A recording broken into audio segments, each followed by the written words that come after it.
Hey guys, happy Saturday to you. I almost said Tuesday again. It's been a long week. Hope everybody's doing good. Hope everybody's having a great first full weekend of spring. How about that, man? This year's going by fast. Pretty soon, the end of April will be here, and Easter will be here, and it's just going way too fast. We just celebrated my son's 18th birthday. That's flying by. And unfortunately, actually, this will be the second full weekend of spring. So before we get going, I just want to. I have Brent Thomas backstage. We're gonna have a fun show tonight. So get the laugh tracks ready. So it's going to be fun. I wanted to say a quick thank you all for those of you who reached out to me, checking in on me and my family while we were sick. It's been, I don't wish the stomach flu on anybody, but I do appreciate it. It made me feel really good. And I shared it with my wife. I tried to share it with my son, and he's like, "Oh, cool." But my wife was very appreciative of it as well. Yeah, I can't talk still. But it made me feel real good, made us feel real good. And so far, knock on wood, we are all healthy. So things are back on track. So anyway, not going to spend a whole lot of time talking. We're going to bring Brent up here. What is up, brother? Hi, Paul. Hi, how you doing? Hi, it's good to be here. Got the laugh track going. So, I still want to have you and my cousin on, and you guys just do voices back and forth. I mean, you do your Homer voice, and he's got all kinds of different voices that he does, and I think that would be a hoot. Oh, that'd be fun. Yeah. I don't know that I'm good at doing it for any length of time, but just a word or two here, I'm okay with. Like I couldn't read the Simpsons script probably and make it through that all the way doing the Homer voice, but it's good for a word or two. But yeah, I'm game. Okay. Have you ever seen the actors? I saw someplace that they did an interview they had all the actors on the stage, and they would just be all of a sudden go into Homer's voice, and I don't know anybody, Bart's voice, and the kids. I don't know anybody else on that show. I've never watched the show actually. It's really amazing how they can just transition.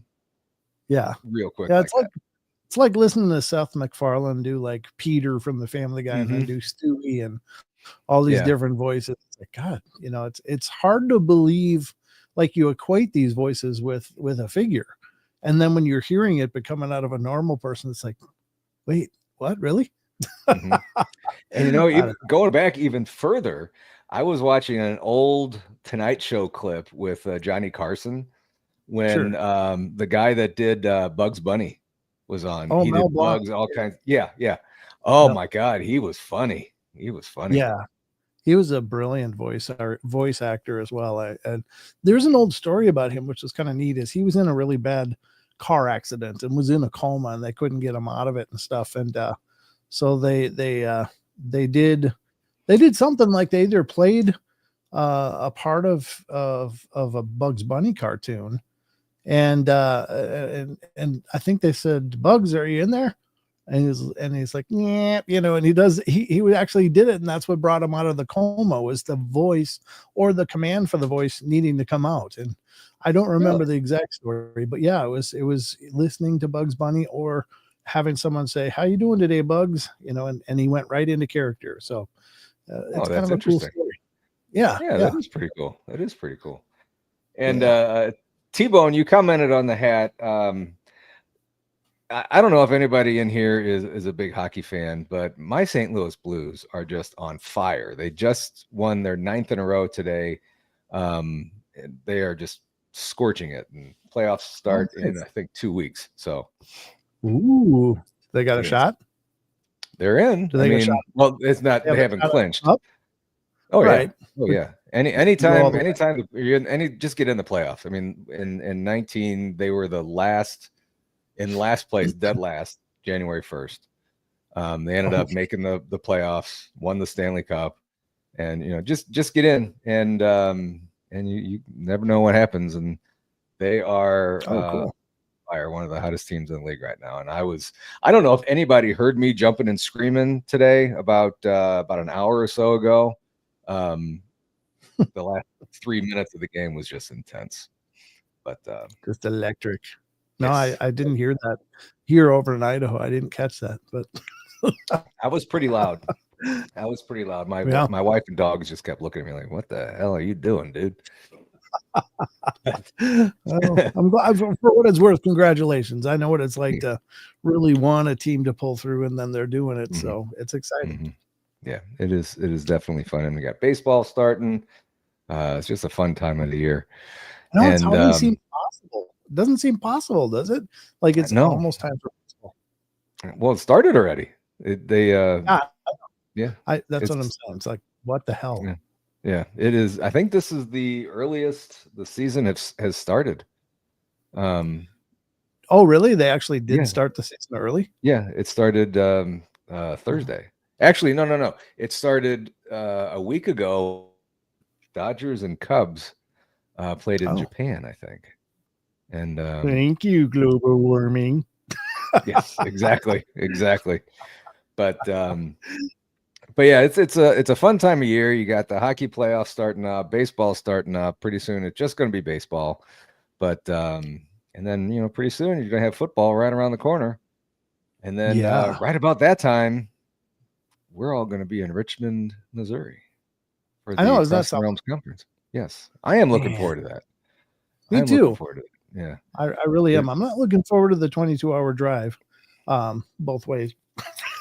Yeah, that's a long trip. That is a really long trip. But those of you that have the tickets to the conference, make sure that you say hi to Brent. Come over and say hi to Brent, because I believe you are coming the furthest. As far as I know, yeah. Well, Donnie's coming from Washington, D.C. area, but he's flying. He's not driving though. Cake. Chicken. Whatever. That doesn't even count. I'd be rollerblading that. Thank you very much, T-Bone. Awesome. Appreciate you. T-Bone rolling in. Man, that guy's he's so generous on everybody's show. Oh, he is. I mean, T-Bone's just such a he is.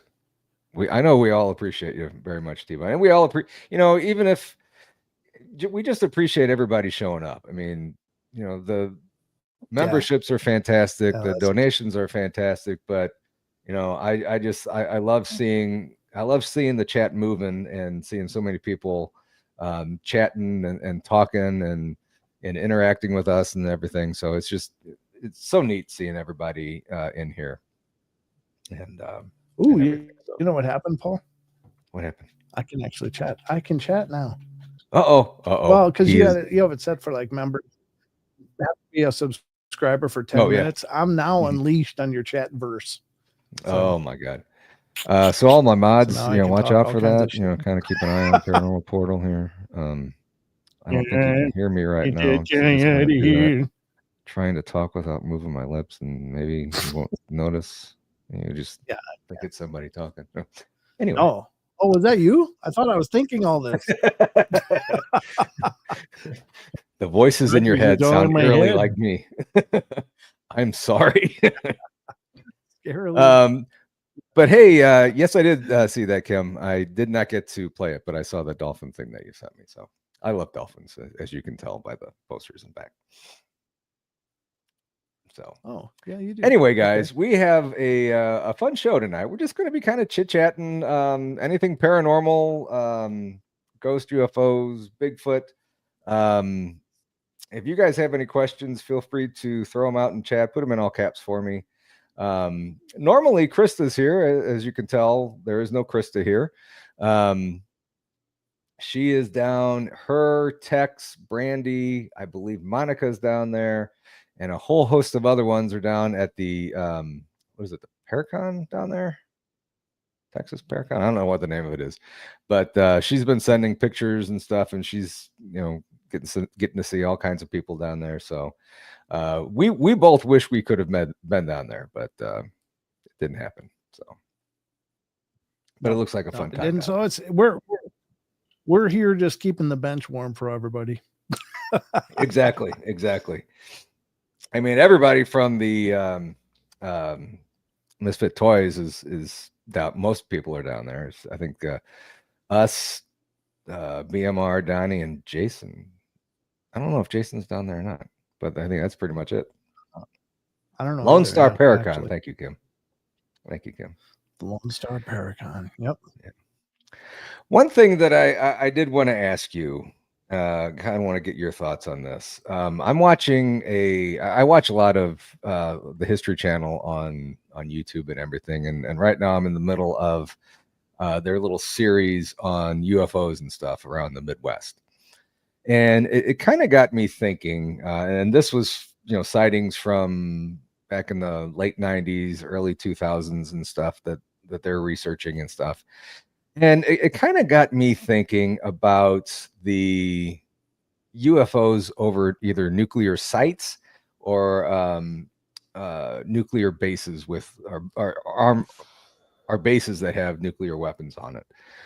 What are your thoughts on hearing UFOs, flying over these bases and having the ability to shut these things down or turn them on to where they're almost launching without any human pushing a button?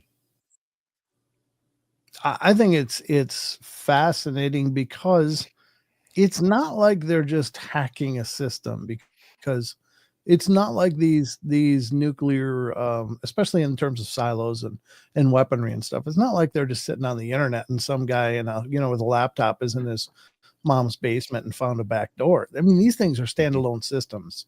So they're isolated from the rest of the world. It's not like they can just be, hacked. And a lot of them even had like very physical mechanisms that needed to be operated in order for that to happen. Like, the proverbial, keychain necklaces, two at the same time, two, just different parts of a room, all that kinds of safeguards and stuff. And yet they were still able to either activate or deactivate, depending on the incident that you're referring to.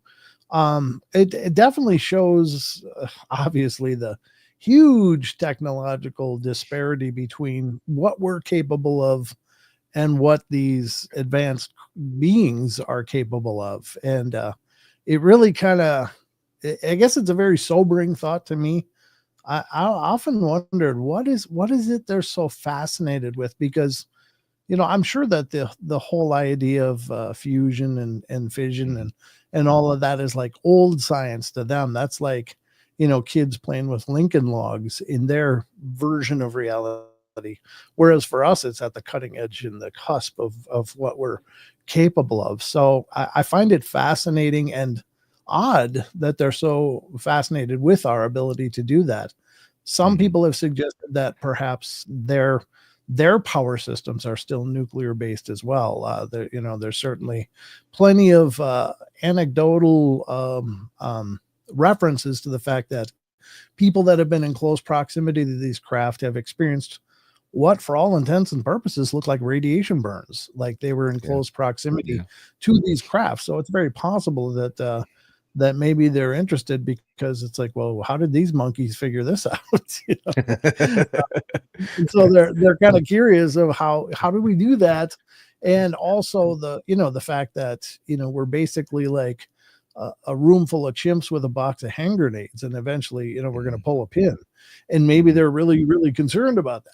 I don't know. Here's the thing. I know there's a lot of people that like to teach and like to speak in fear-based messaging regarding these beings from wherever the hell they're from, in that, oh no, they're taking over, they're doing different things to our atmosphere, they're stealing our resources, they're doing any number of things. But my question then is, like, I don't think they're new here. I don't think this is anything new that they're showing. But if they really were hell-bent on taking things over, why would they wait until we had nuclear capabilities? Why wouldn't they have done it when we were dragging sticks out of caves, if that's the case? I mean, why wait till we have a bigger hammer to swing? I don't Unless understand. unless going back that far, they were thinking, oh, this would just be too easy to, take these guys. They don't even know can't even make a wheel. Yeah, You know what? but if they are here for the resources, if we Mhm. irradiate the whole planet, like if we throw nukes and just go, oh hell, it's game over, let's throw nukes and just see what happens. I mean, then the whole planet is unusable, or at least to a large degree. So Yeah, even if they were here for resources, they wouldn't really been getting much because it would all be irradiated. But anyway, sorry. yeah. I've heard, and actually, I thought of this more. Was it Chucky that does the your questions of the week on Yeah. Discord?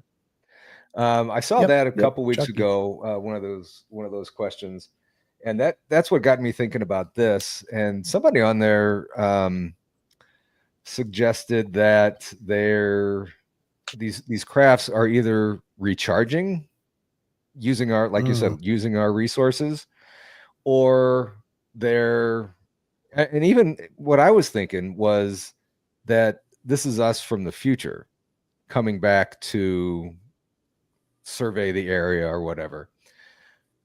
If they're using our resources, I mean, that kind of makes sense. This is like a rest area, whatever their journey is, and they're just stopping on here. Oh, hey, look, they got the nuclear power. Let's charge up and then continue on our journey, and the kids won't have to get out and pee or whatever.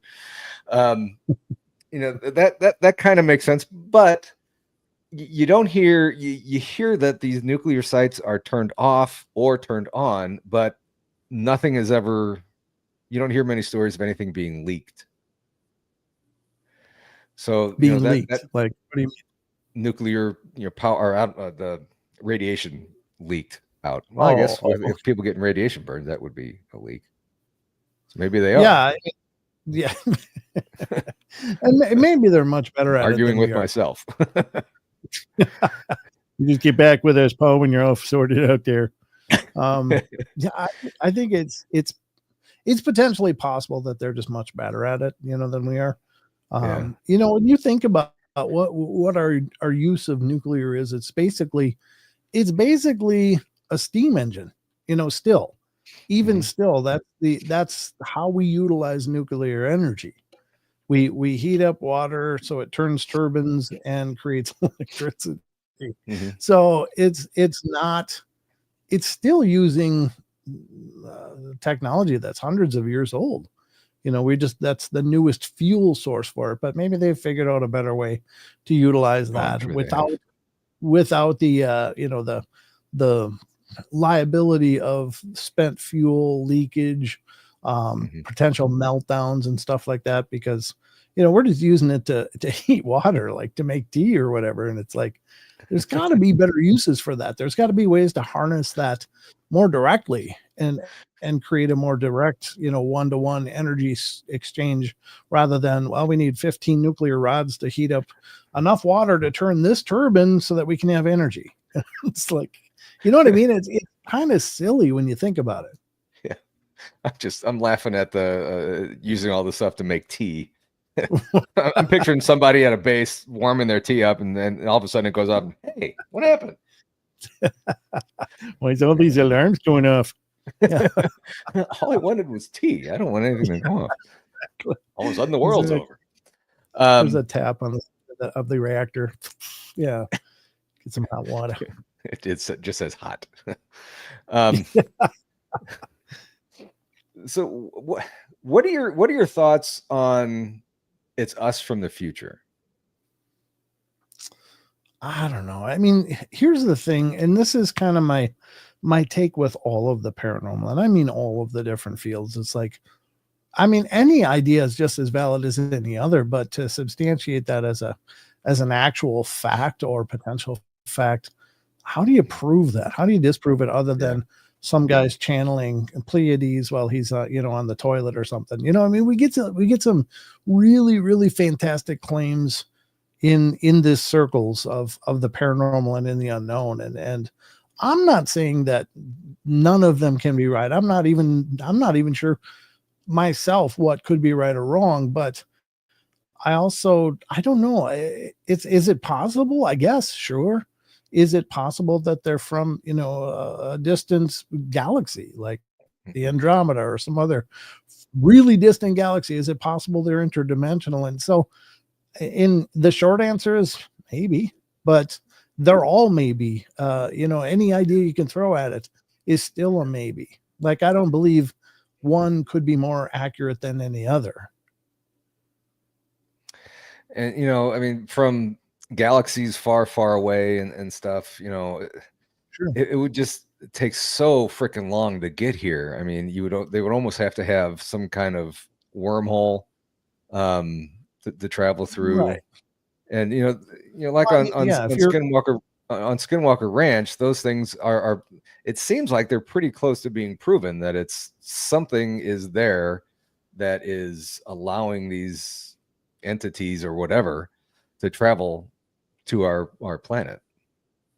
Yeah, I haven't kept up with a lot of the newest seasons, but Mhm. yeah, I mean, certainly that's certainly a possibility. And then you got to wonder, what is interdimensional versus extraterrestrial? I mean, if it's from another galaxy, could that simply be like another dimension to us? Like, it's, you know what I mean? Like, what if Mhm. every galaxy is the embodiment of a dimension of existence, and so then interdimensional and extra galactic would mean the same thing. And so maybe it's not an issue of having to travel billions of light years. Maybe it's more a function of changing frequency in order to be in another version of reality. And I don't know. I'm just spitballing ideas. Yeah. I don't. There's no way I could possibly quantify any of this. But again, maybe being from way far away is exactly the same thing as being from the sixth dimension, or some other layer of a multiverse that we don't understand. I don't know. That's Mhm. just, I just don't know enough. And but I think Yeah. it's fascinating. All of the possibilities are absolutely fascinating. Oh, definitely. And that's I think that's why so many people like Skinwalker Ranch, and it's such a popular topic on these shows, on the whatever channel it's on, the History Channel, I believe. Sure. I don't know, but on all over the place, and these other places that are very similar to Skinwalker Ranch. There's actually one here in Missouri called the Marley Woods. They are just popping up left and right, and things are happening for some strange reason. Things seem to be ampening. Am I making up words now as I go? You're inventing language. Things are ampening up, as we speak. And what's the reason for it? I mean, I don't know. Are we that interesting, or have we screwed up this planet so much that other entities, ETs, are coming to see if it's fixable, if what all we've done to it is, that'll just be really interesting to find those answers someday. And somehow I would love to get to Skinwalker Ranch and or any place that's similar to that, and just Yeah. explore and talk to people like that.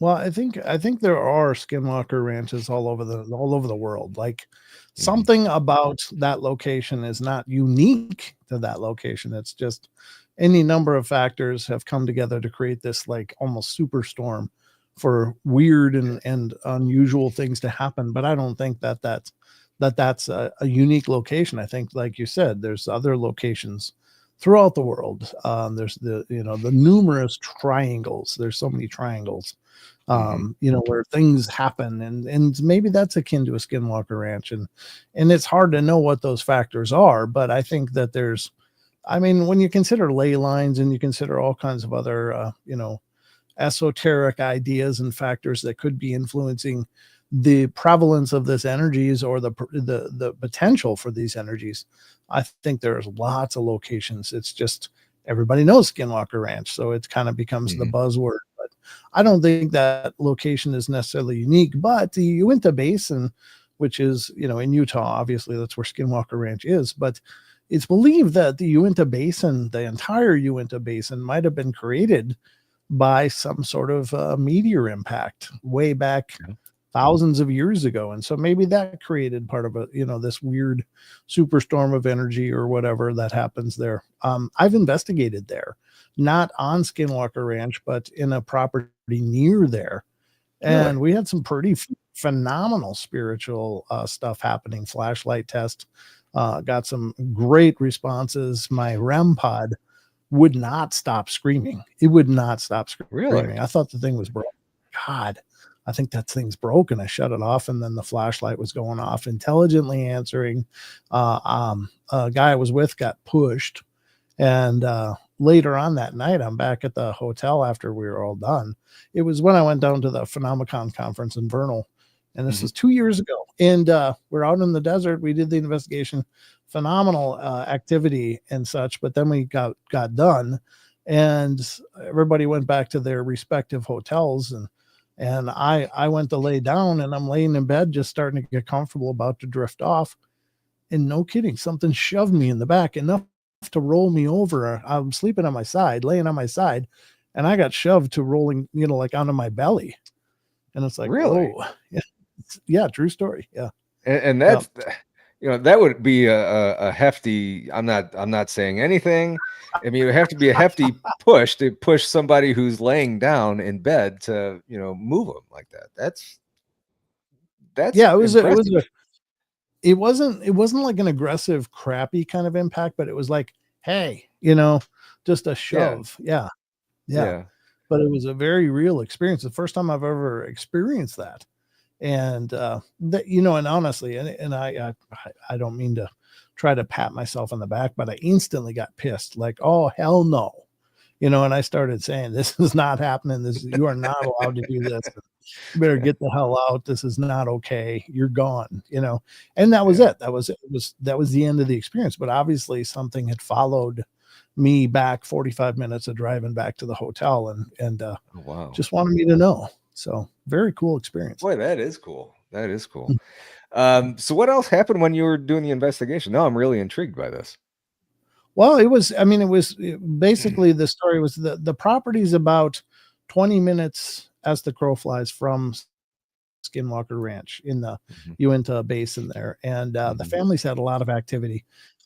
Actually, it's Jaron and Roman Daniels of Supernatural Station podcast. It's their family's property. So they came to the conference and were like, hey, should we go out there and investigate? I'm like, yeah, let's do it. It was after a full day of conference. So, we went out there and it was just, there was an energy to the place. There was really a tangible energy to there. And it was like, wow, you can feel this history. You can feel that energy. And sure enough, I put out the REM pod. It's screaming, just the lights are going off. And I was like, okay, if you please stop that. And it would not stop. It just would not stop. I'm like, okay, we're done with the REM pod now. So I just shut it off because it was like, well, I don't know if it's broken. I don't know what the hell the problem is, but we can't have that. So I shut it off. We were trying to do EVPs. We got a lot of EMF activity, a lot of K2 spikes all over the place. And again, this is out in the middle of nowhere with no electricity, and it's pretty crazy. And then I set up a flashlight and ask questions like, are you a spirit of this land? Boom, came on just like that. I said, are you like a guardian of this land? Is this sacred to you? Boom, came on. Okay, please shut it off. Boom, went off on request. I hate to say on command because you're asking them to participate. It's not like I am controlling, but just some really good feedback and responses over and over. And then I, just basically said, the family's been pretty uncomfortable with some of the activity. Could you please not do that? Boom, came on and, talked about trying to reinforce living peacefully with these people who are wonderful people. And, and that was great. And then at the end, we had a bonfire going. So I just did a little bit of a, blessing ceremony at the end, and it was really cool. But during that time, I'm standing there. It was during the flashlight test stuff. Jaron was standing right next to me, and, I was asking questions, and suddenly Jaron shoots ahead. He goes, oh my God, dude, I just got pushed. And I was like, oh no, wow, really? He's like, yeah, it was like a really good push. It pushed, and he's a bigger guy than me. And he like literally took like 2 steps or a good step forward from this, being shoved. And I was like, wow, but it's a personal experience. It's not something I witnessed other than seeing him react physically. And I didn't really think much more of it. But then, we got done. We were only out there for probably 2 hours maximum because we were all wiped out from a full day at a conference anyway. And then 45 minutes drive out. But we're like, yeah, we got to get back, get some sleep because there's a whole nother day of the conference. So we got back, and I had Don with me back then. And Don, when we were sharing a room, different beds, of course, just for the record. Don Don hits the pillows and he's out. He's just sawing logs. I'm like, okay, well, he's setting the ambiance with the thunder and stuff from his nasal cavity. So I'm like, well, I'm not the type that's really bothered by that. But so I did my thing, brushed my teeth, got ready, and laid down. I'm like, oh man, I'm wiped out. And I was just laying there, hit the pillows, and I'm just like, just about to drift off, and boom, then I got shoved. And I went from 0 to pissed. I was like, oh hell no, because I don't like it when that boundary's crossed. That to me is really, really not good. It's like, I'm not okay with that. I didn't give you permission. You don't take that, that's all right. And, and I chewed it out, and it stopped. And that was the end of the experience. I drifted off to sleep eventually after that. And it was over, but it was a very profound experience. Yeah. I mean, if you're egging them on, then that response is warranted. But I mean, when you're just trying to go to sleep and nowhere near there, why do that? Thank you very much, T-Bone. I think we missed something where shirt change for Brent. What happened? I don't know. What? I saw something. Put this shirt on for Brent, Kimber. Put this shirt on. What is this shirt? I don't know. I don't know what's going on here, Paul. Kind of scared. Oh, Jesus, Kimber. I think I know. I don't know if I want to put this up here or not. Well, I think she wants that on a shirt for you. No anal probing for Brent. I wonder if that's actually, when I saw the UFO for the first time, and I think I told that story on your show, did I? I don't know. I don't remember it.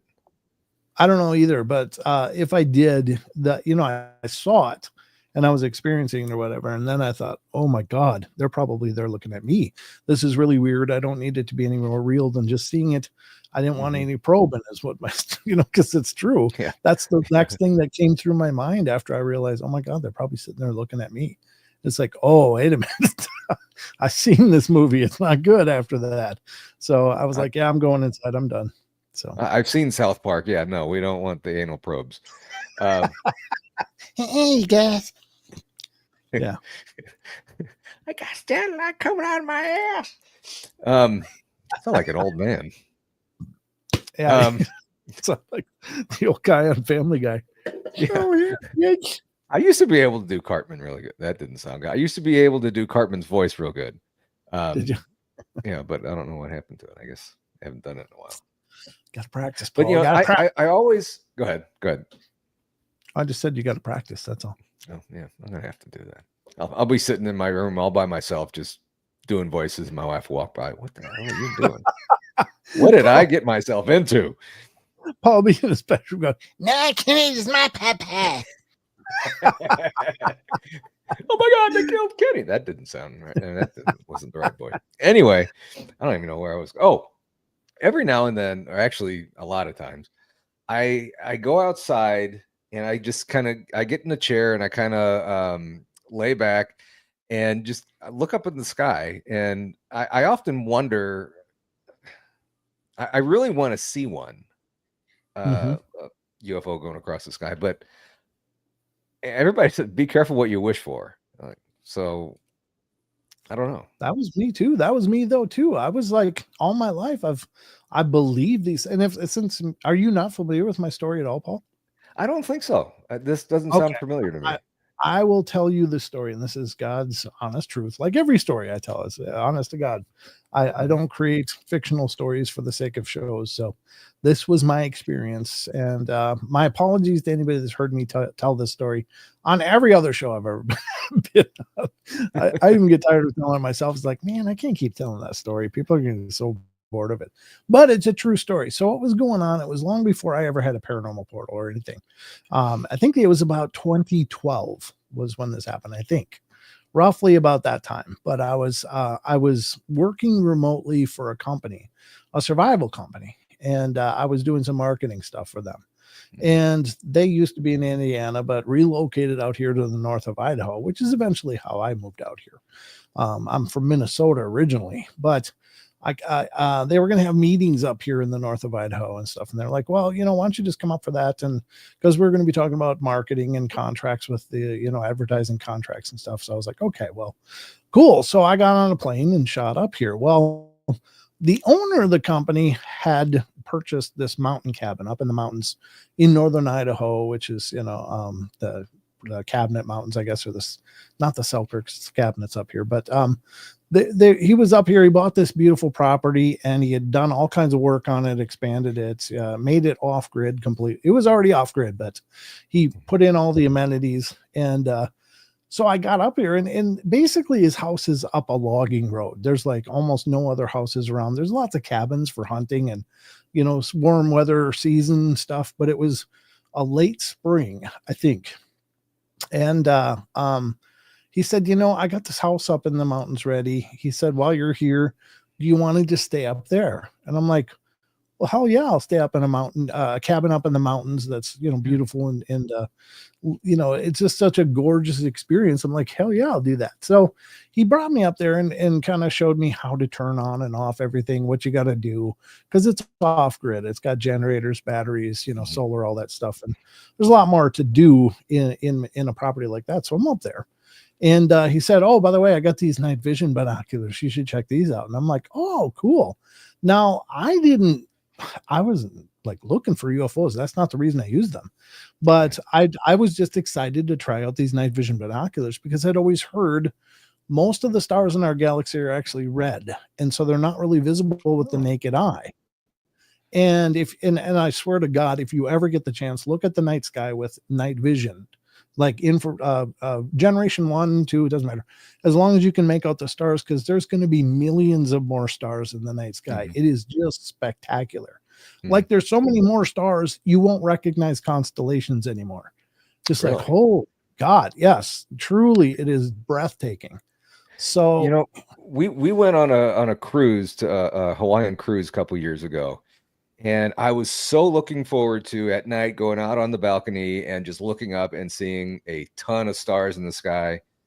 It never happened. I mean, we're out in the ocean. You would think that there was no light pollution. I was wanting to see all the stars, and I didn't see many of them. So anyway, sorry. Oh, really? Okay. Yeah, I was very disappointed. Well, I can understand that would be a little disappointing. But so anyway, we go through the day of meeting and I'm about to go up to the cabin and hang out by myself. And I got up there and got all situated and settled, got everything turned on and working so that I'd have all the modern amenities. But then I was like, I'm going to go look at the night sky because he's got these night vision binoculars. I'm going to go out and just stand out there and see what that looks like. And so I took the night vision binoculars and I went out in the driveway. And again, this is up in the mountains. There's absolutely no light pollution anywhere except for these little porch lights on the house. But I'm out, several steps away from the house in the front area of now the way the house was situated was in this mountain valley. And the house is on one side of the mountain valley. And then there's another mountain across the way. And there's a stream running in between the logging road on my side that comes up eventually to the house. And I turned them on, looked at the sky, and I really was blown away. It's really incredible to look at the night sky. It's like, oh my God, you're used to seeing Big Dipper, the Belt of Orion, things like that. And I couldn't tell you where any of that was. It was just like, oh my God. And you even see like geometrical shapes of stars, like what look like squares and triangles of stars up in the sky. Like it's just that breathtaking. It's like, oh my God. So I'm marveling at that, looking around, and then I decide I'm going to look at the other slope of the mountain to see what I can see over there. Cause I'm like a kid. I'm playing with night vision. I've never had a chance to do that. So Right. I'm like, yeah, looking around. I look at the other side. Now, these weren't super magnified type of binoculars. They were only like 4 power, which is very, very light magnification. It's not like 20 power or 25 where you can look at the zit on a horse's, nose on another mountain. Nothing like that. So they're only like 4 power, which is a slight magnification. So I'm looking at the other mountain slope, and I'm seeing all the trees and stuff that I couldn't make out before. But the night sky is beautiful, and even without the night vision, I can make out like all the stars. Your eyes adjust to the darkness, and there's a slight moon, so it wasn't like pitch black anyway. But you just get comfortable with it. But I'm still bathed in shadows because I'm sitting in the, in all these conifer trees. The pine trees are all around it. It's spectacular. But I'm looking across, and then I look down the driveway, which is like a black wall, but it's actually like a switchback driveway. But with the night vision, I could see all the way down. I'm like, wow, this is really cool. You can really see everything at night. This is amazing. And then I was like, well, I'm going to look at the stars again. So then I got done looking down the driveway, and I just pan up, and I'm going up along with this, conifer tree all the way up to the top. And then I get above it to look back up the stars, and sitting right above that conifer tree, about roughly 100 yards, 150 yards away from me, is, no kidding, a flying saucer just sitting there hovering. Whoa. Not a sound was coming from this thing. Just the slight trickle of the stream below me. There's no wind. There's no, barely any noises because it's late spring. There's not a lot of bugs. It was very quiet, but it's sitting there hovering above this tree by about 30 feet. And now when I say flying saucer, oftentimes you're thinking of a flying saucers like this, but what I saw was not like a tight lip with the sharp edge. It was like a gap between the upper and the lower. And this middle area was filled with these panels going around it. And those panels were flashing in like a chasing light scenario, like, like an old movie marquee. Yeah. Chase around. That's what it was like going around these panels on this craft. And it was just sitting there, and they're going, and it's giving off light. And I'm like, oh my God, because I'm seeing it. It's there. Like all my life, I'd believed these things were out there, but I never saw anything. And I was always frustrated with that. How do people always see this stuff? And I'm looking at the sky all the time at night because I grew up in the country. I was always looking at the sky. I never saw anything. And there it was, just sitting there. And I'm like, oh my God, this is amazing. And I'm looking, and I'm taking it all in, and I'm trying to process this. And I'm like, I got to see this with my own eyes. So I got the binoculars up, and I lower the binoculars, and I can see the silhouette of the trees. I can see the stars, but there's nothing there. I'm like, oh my God, it took off. It's gone. But I raised the binoculars up. It's still sitting there. I can see it. I lower it. It's not there. Really? Like, and it's just absolutely blowing my mind, absolutely exploding in my mind. Like, oh my God, they can hide. They cannot be seen. In pretty much plain sight too. Right. They could be parked in your driveway, and you wouldn't see them. They can just hide from what our eyes can see.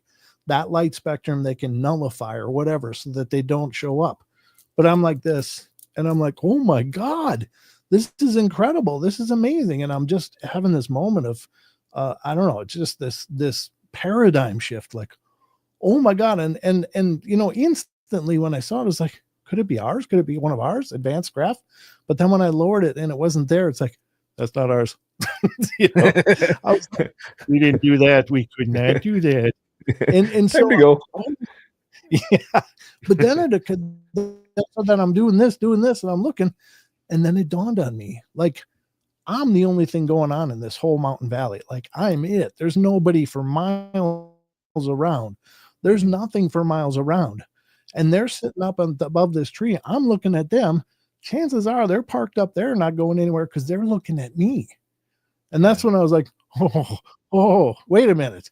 And that's when I'm like, oh no, this is real enough. I don't need it to get any more real. I don't want the light to come up. I don't want to get shop vacked up to the craft or something. I didn't feel like I needed any probing that night. So I was like, okay, I'm going inside.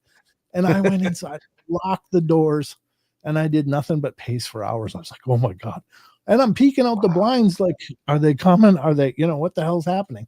And nothing else happened. I didn't have any missing time or anything like that. But finally, after my adrenaline crashed, I just, kind of just fell asleep. But it took hours, and that was my UFO experience. That is amazing. I mean, you wouldn't have seen it if you didn't have the goggles on or the binoculars. But that's the part that really cooks my bacon too. So it's like all my life I've been looking, I've never seen it. Was that divine providence? That's like, oh, you want to see them? Because I was in the right place at the right time where they just happened to be, and I had the one piece of equipment that would be necessary to see them.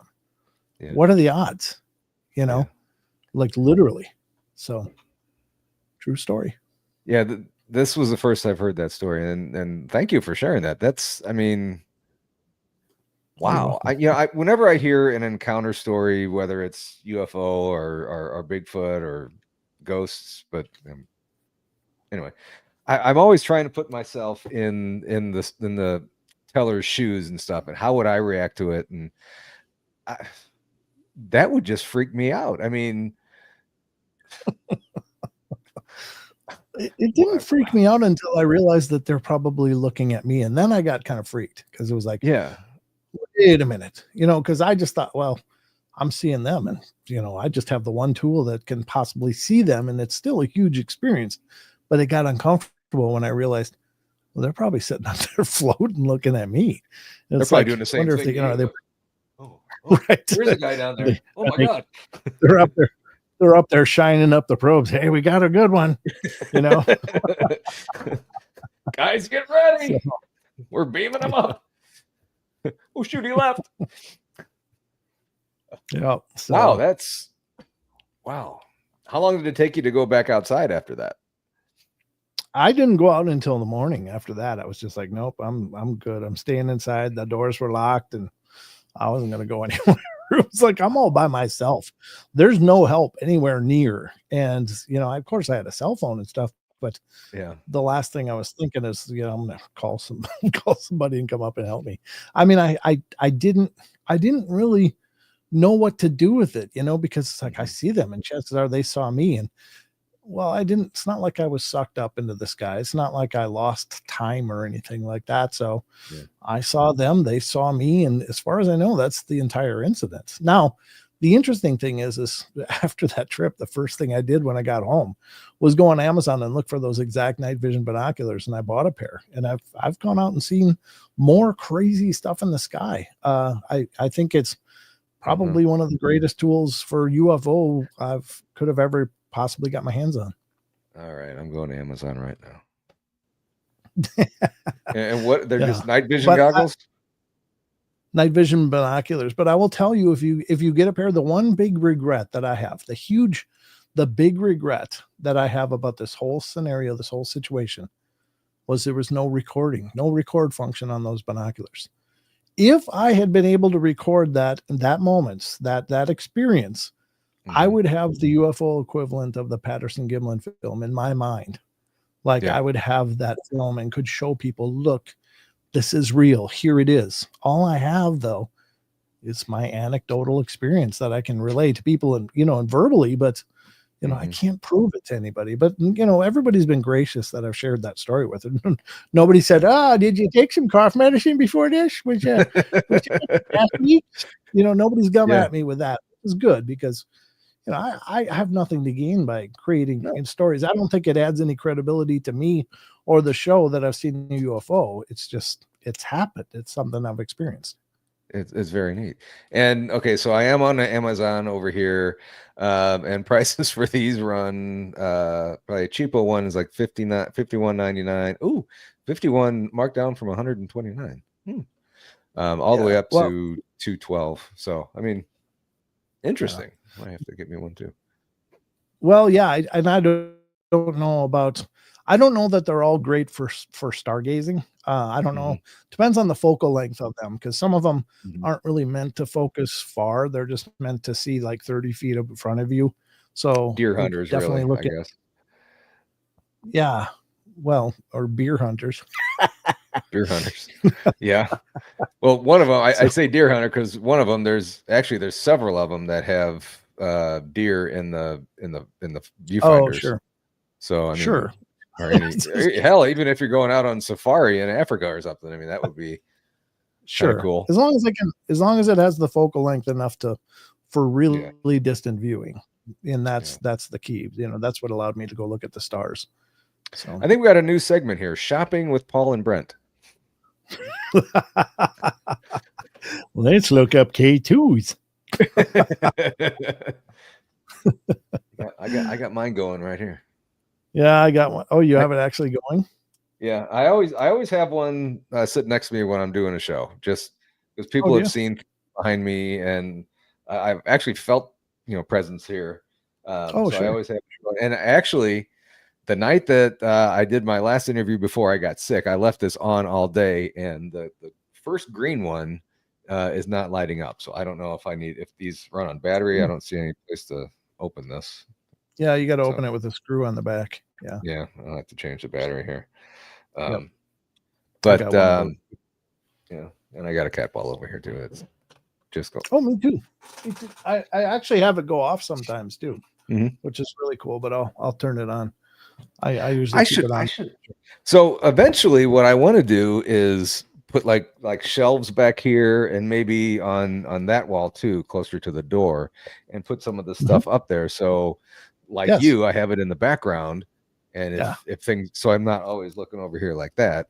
And then people can see it, and it actually gives the audience something. Hey, your cat ball just went off. Oh, really? And then certainly I'll rewatch the stream.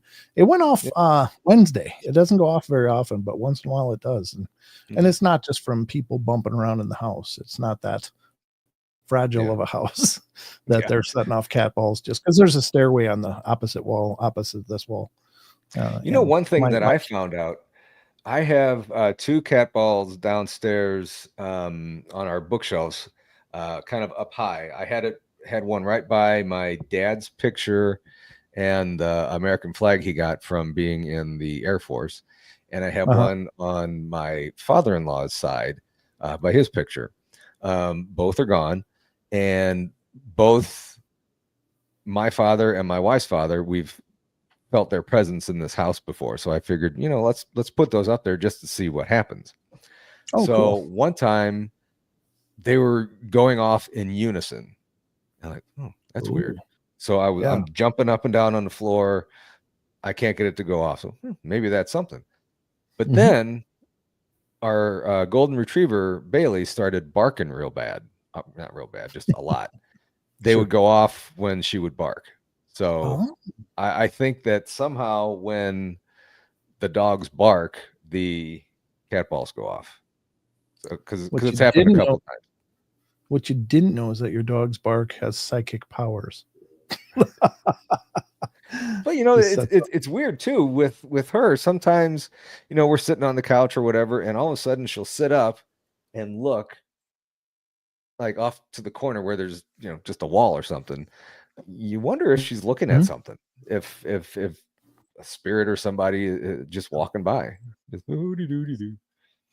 yeah, but, I have 2 cats. I haven't noticed anything with my dog, but I've got 2 cats, and there's plenty of times where they're just like looking up by the ceiling and watching something going. And I mean, granted, they have an exceptional hearing, way above what I got. So maybe it's a small bug they're hearing the hum of the wings, but I'll look and look and look and not see anything that they're following, but they're following something. And then they'll look down and then around, and then it's something doing aeronautics, in my space here, but I've never seen what they're seeing. So I think it's very possible they could be reacting to some sort of energetic presence. Yeah. Julie's cats do that too. So, and she says that they can see them. So I'm sure that they're, something's floating around. And actually a funny story, long time ago, shortly after we moved in here, for some reason we were eating downstairs in our basement, my wife and I, and the dog we had at the time would just sit and stare at a wall. And at the time we had wood panel walls on the basement walls. And she would just sit there and stare at it. and just stare at it. And we were actually watching The Sopranos, and I think they were doing something that there was a body buried in the wall. And I'm like, if our dog is staring at this body in there, I'm gonna freak out. So it comes time, we decided to remodel the basement, and we're tearing the walls down there. Mhm. I tore everything out except that section. I'm scared to death to touch it. Luckily, there wasn't anything back there, so I don't know what she was looking at. It was just really bizarre. Yeah, that's creepy. I think that animals are certainly much more sensitive. I think it's a pretty foregone conclusion in our circles that animals are picking up on a lot more than we are. Yeah. Oh, definitely. So let's see. Hang on one second. Boondock Mojo. Man, I'm dyslexic. I am. Guys, I used to love going outside after dark and howling like a werewolf. I don't do that anymore. I'm assuming he had an incident where he did that and something came at him. Have you ever witnessed a Bigfoot or dog man? Man, you really don't know my stories, do you? I don't.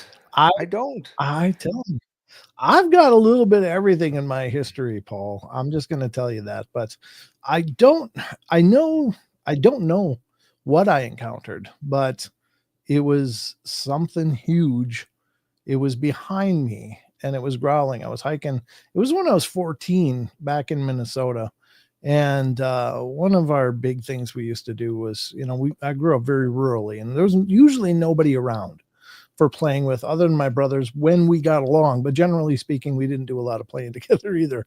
So, but I had this friend that would come down and visit once in a while. He had a great aunt and uncle that lived right across the street from where I grew up.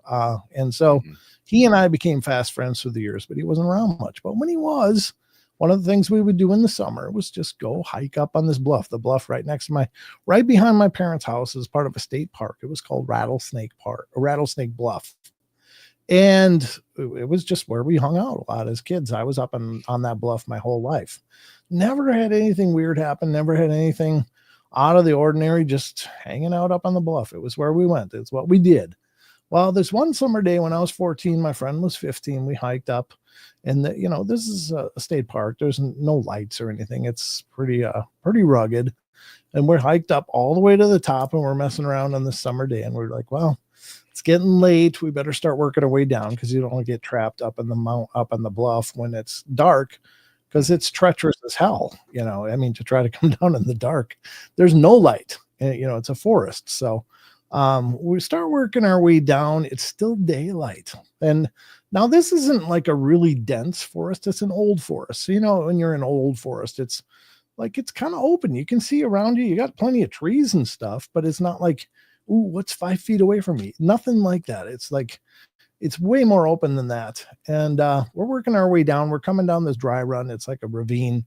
And we're working our way down. And we came to a point and we're stopping and kind of catching our breath and plotting our course, because it's a little bit sketchy in some spots. You got to be careful because there's a lot of loose rock, and you could literally hurt yourself badly if you do it wrong. And so we stopped and are kind of taking a rest and plotting our course. And suddenly, we didn't see anything, but suddenly, right behind us by about, I don't know. Cat ball's going off. Is it really? Oh, Look at that. Mine was actually going off just a few minutes ago too. There you go. Well, right behind me and about, I don't know, a couple feet or more above me and my friend, we're both facing down the hill. It's still going off, isn't it? Jesus. Mine just went off. That's crazy. Never does that. So that's definitely a sign of something. Yeah, you're spiking too. Paul, what did you bring into my world? I don't know. So we stopped right behind us was this incredibly deep and menacing growl. And I'm here to tell you that throughout the course of my life, I've heard loud noises and stuff. This wasn't extraordinarily loud, but it was powerful.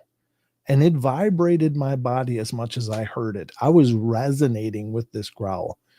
And Really? I was absolutely freaking terrified because I grew up in this area. I'd been on these bluffs all my life.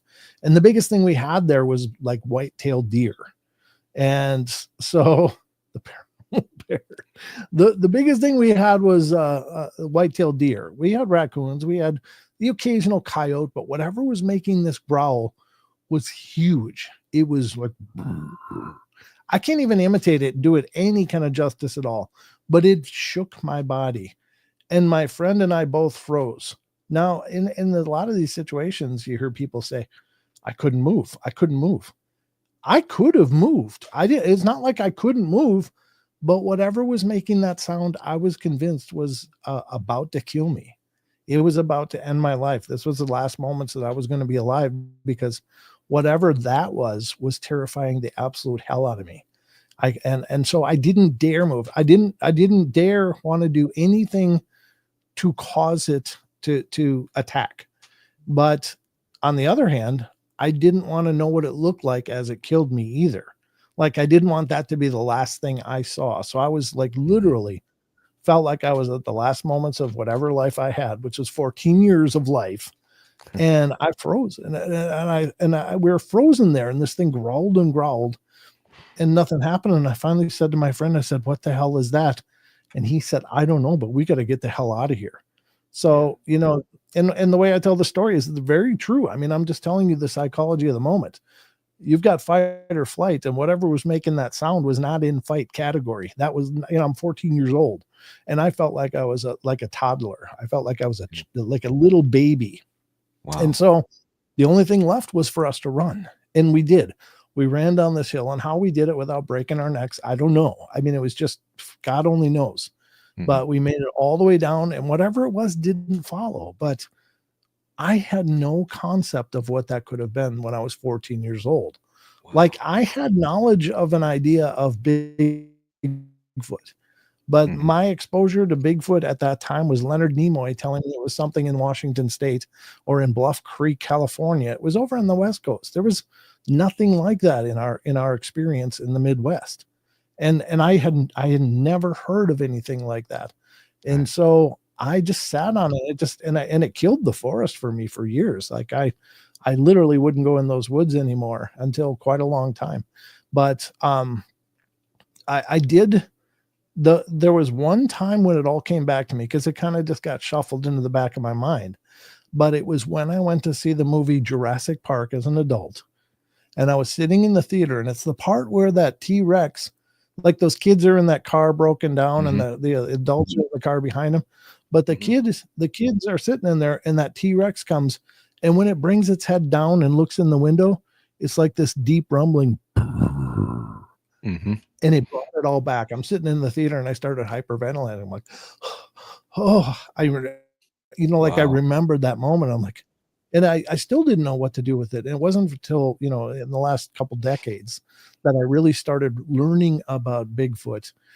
Finding Bigfoot came out, and I started to hear things that, you know, people attribute to Bigfoot, and all of the places Bigfoot was, because it was only in Washington for me, but it was everywhere. And then I'm like, oh my God, what if it was Bigfoot? And it never occurred to me. So I went back up to those woods, because I was doing a product shot for the company that I worked for.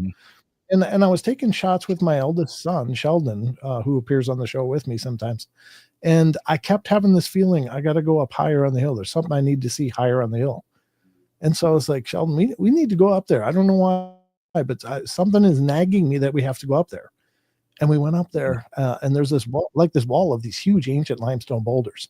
Creates like a wall, but if you go past them, there's like an opening behind there. And I found a structure, and it wasn't like a teepee structure, though. It was like a dugout structure with a rudimentary log roof kind of thrown together on top with leaves and stuff. So it was like a dugout structure. And then near there, I found this broken off maple tree that was about six inches in diameter. And so, you know, those young saplings are very, very strong, and they're also very flexible. But this thing was snapped at 4 feet above the ground. and there was no deadfall or anything that took it down. And remember, this is a state forest, so it's not like somebody's coming by and just hacking down trees and clearing it out. This is not touched by logging. So I was like, oh my God, these are all things that people attribute to Bigfoot. So I think what I experienced as a 14-year-old boy was potentially a Bigfoot. Wow. So wow. Yeah, I don't know why I hadn't heard that story before, but damn, that's impressive. And you know what? When I was a kid, you know, we would go camping a lot, and we do a lot of hiking in the woods. In around here, some in central Missouri, some. We would go to Estes Park in Colorado a couple times, and we go hiking in there, and in the Smokies, we'd hike a lot in there. You know, now that I look back, I remember seeing trees completely fallen down and the roots completely out of the ground. And I mean, could that have been a Bigfoot tore the tree out, or could it have been root rot? I mean, the roots looked fine to me, but then again, I was a young kid. I don't know what root rot looks like. I just know it was fun to say. So sounded impressive, yeah. Yeah. So I mean, okay. So while you were telling your story, your cat ball went off twice. While you were telling the story, went off twice. Mine is going off like crazy now. And I actually put another one up. Yeah. So something's going back and forth. This other one's been going off so much, I had to put another one out just to make sure that this one wasn't almost just dead or something. So this is really weird. I haven't seen this much activity going on before. Well, welcome to the Paranormal Portal. So yeah, that is really weird.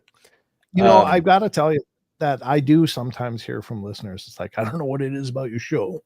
I'll get emails. I don't know what it is about your show, but every time I watch your show, weird stuff starts happening around my house. And it makes me feel bad because I really don't want that to be people's experience. Right. But at the same time, I think that, you know, I don't think that most of this stuff is ever really, really negative. I don't want to say never, because there's some horribly negative stuff in this, spiritual world. But I think for the most part, we are probably constantly surrounded by spirits, and maybe by virtue of you listening to a show like this, or you taking part in one, that we're discussing these impossibilities, and maybe they're going, oh wait, maybe I can make myself known, because I think sometimes these things, these beings, these people, maybe, I'm not saying all of it is people necessarily, but they're just sitting there in kind of an isolation of sorts, or largely ignored. And I think maybe they just need to be acknowledged sometimes. And so they look for cues, like, hey, I'm here, I'm in your space too. And just know that I'm here, and because you think about, like, say, I don't pretend to know what the spirit world is like what is their experience? But what if they're not really aware of other spirits around them? Like they're kind of in this isolation of sorts. And what kind of fresh hell would that be? Because, if a person is left alone, like think of Tom Hanks in that movie Castaway or whatever. I think that's a movie where he like befriends the ball and Wilson, and it's like his best friend. But I mean, that really is a head screw. I mean, it really messes people up to be isolated like that. So I can't imagine it's much difference. If you're a spirit, maybe it still has the same kind of effect, and they just want to be acknowledged.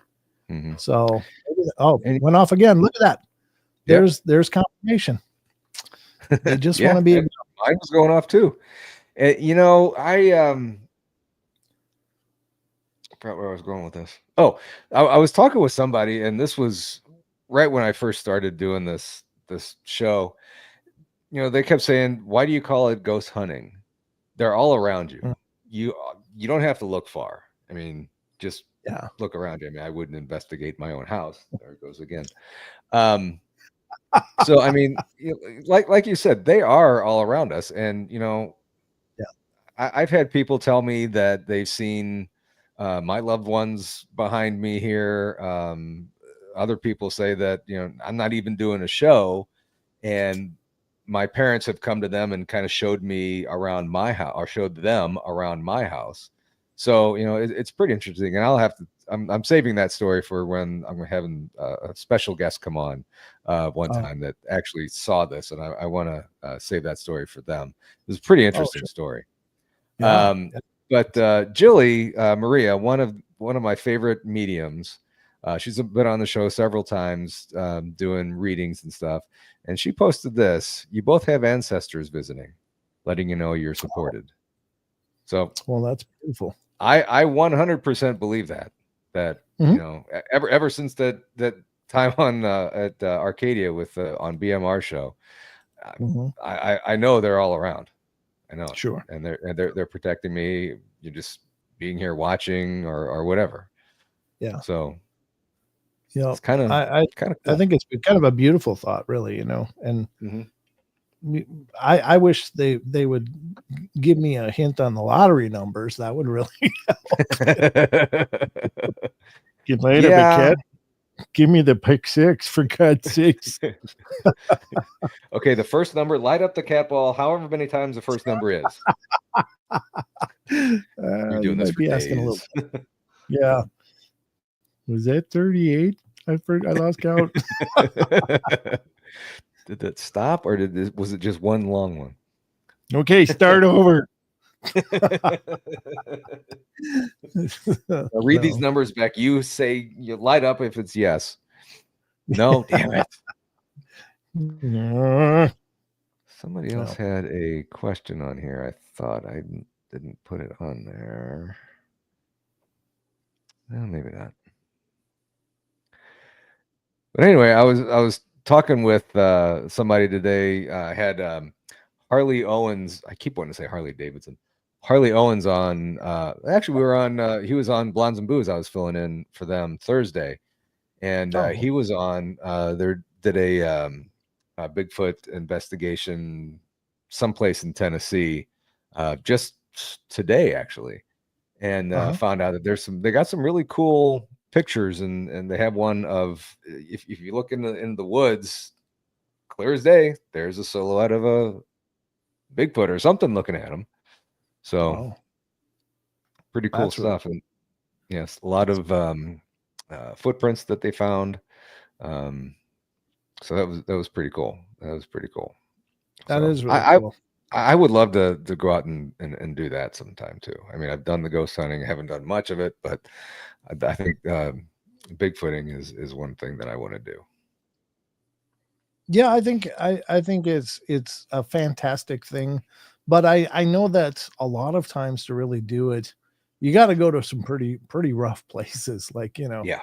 I mean, for all the grief that Todd Standing has taken, and maybe it's deserved, maybe it's not. I don't know the guy, but I will tell you that, I talked with Jeff Meldrum, who's gone out with Todd Standing, and he said, whether or not you believe the guy, that he can verify that guy is a mountain goat. Like, Todd Standing really goes out, and he goes way out, like to some of the roughest, scrubbiest areas you could imagine, and he's out there doing his thing. And so you got to give him a lot of credit. Now, knowing myself, I know that the sunset of my forest tromping through mountains and stuff is long behind me.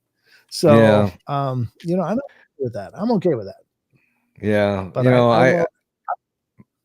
my fake knee tells me I probably shouldn't do it. So maybe the best idea that I go out and do that. Yeah, I've got a really bad knee, and then the other one's not great either. Like, I shredded my knee a few times, and it's been rebuilt a few times. And the next time they told me you got to get a replacement, and I've been putting that off because I'm not a big fan of surgeries. But I guess did you actually get one done? You got a fake knee? Yeah. How does it compare? It it still kind of hurts. It's a different kind of feeling right now, but if you keep up with the exercises and keep it strong, it'll be fine. Okay, gotcha. I would highly recommend it. Man, my cat ball is going off like crazy. No, mine does. I would highly recommend getting it done. I mean, you afterwards you can't kneel on it, you can't do certain things with it, but it's certainly much better than not being able to do something because your knees just hurt so bad. Yeah. Well, I'll tell you what, Paul. I'd rather die standing than on my knees anyway. But yeah, it's some of the best sleep that I've gotten. So they give you this contraption where you lay down and you put your leg in this contraption and it bends your leg for you. And you're on there for like an hour and a half, 2 hours. Some of the best sleep that I've ever gotten is sitting on that thing and just letting the machine move your leg back and forth. Oh, that was so comfortable. So comfortable. Oh, that sounds cool. Yeah. That sounds great. And actually one of the worst pains that I've ever had, they tried to do that to me the night of my surgery. I stayed the night in the hospital and they tried to get me on that machine and they just bent it too much and I was screaming. It hurt so bad. God. I was crying. It hurt so bad. But bad. Yeah. Ooh. But yeah, I mean, if there's a possibility that you would need one, I think I would go for it. Yeah, it's got to happen someday, I'm sure. But I'm just, I don't mean to get too autobiographical, but I've had like several surgeries throughout my life, starting at 6 years old, and I've broken a lot of things and had a lot of accidents. So I'm just so not wanting to do it, but I appreciate that. I've heard other people say, yeah, it was the greatest thing I ever did. And it's like, oh, okay. But it's just not looking forward to that first bump. Yeah. I mean, it's not going to get any better if you don't have the surgery, honestly. Probably not. Although when I'm losing weight, it's helping. Just saying. Yeah, there you go. And I've had a ton of surgeries on my knee, and I think it was just down to bone on bone. So, yeah, but it's better. Yeah. So as we get older, this sucks. Man, I'm telling you, getting old sucks, but that's all right. Yeah, it does. But better than the alternative. So. I'll take that. Yeah, that's a good point. Yeah. Did T-Bone I think T-Bone did. He got tired. Sorry to bail here. There needs help with the live show. Wait. A friend needs help with the live show tonight. Oh. Well, I'm saying the portal comes on and at 7 p.m. Pacific, so 9 p.m. Central. Just saying, T-Bone, if you're not busy. There you go. Yes, make sure that you guys in 39 minutes, your show will come on. Donny Cho, I believe, comes on at 8:30. I haven't heard from him if he's coming on tonight. Then later on, 10 o'clock Central is BMR late night. I believe him and that's right. Jason are on tonight. So plenty of stuff to watch tonight still, and I think PRT is coming on tonight, and also keep an eye out on the Blondes and Booze. Keep your alert bell going. They might do some lives tonight. I doubt it tonight because I think they're going to be drinking tonight. So probably. They should definitely stream. That would be hilarious. Yeah. Well, Brent, I appreciate you coming on here. This has been fun. I always enjoy talking with you, and I will remember your stories now. All right. Well, good deal. And you'll have to come over and help me through the portal sometime too, brother. Definitely. Anytime you need me. So, all right, guys, have a great night. I appreciate you all for coming in tonight. And real quick, thank you, T-Bone, for the memberships. And again, thank you, T-Bone, for the donation and the shirt change for Brent. Okay. That's nice. Very cool. All right, guys. Have a great rest of your weekend. Remember, head on over to the portal in about 37 minutes. All right. See you guys. Have a great weekend.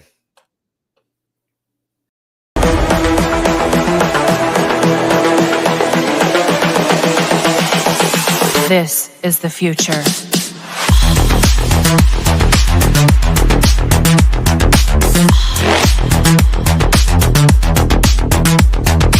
Evolution.